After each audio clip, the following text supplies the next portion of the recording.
Hello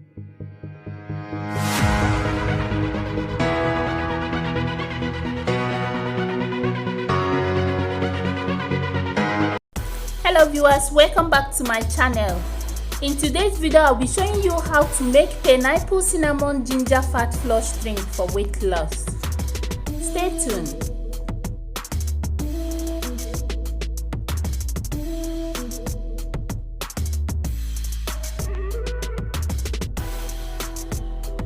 This delicious easy drink is loaded with nutrients.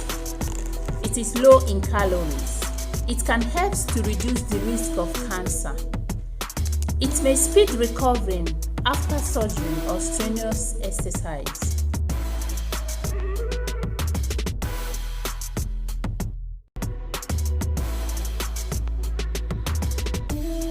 For clean washing, add apple cider vinegar and make sure you wash it 3 times in order to remove all the dirties.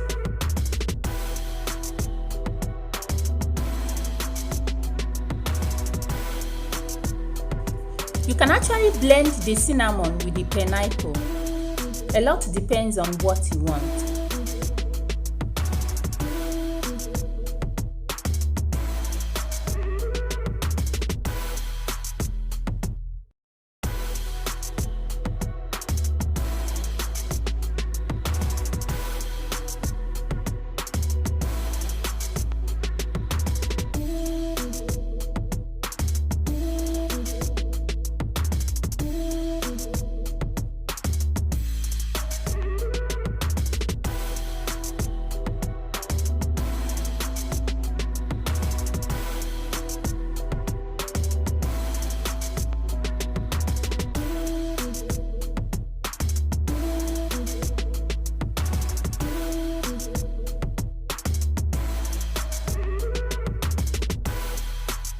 Thank you for watching, and please don't forget to like and subscribe.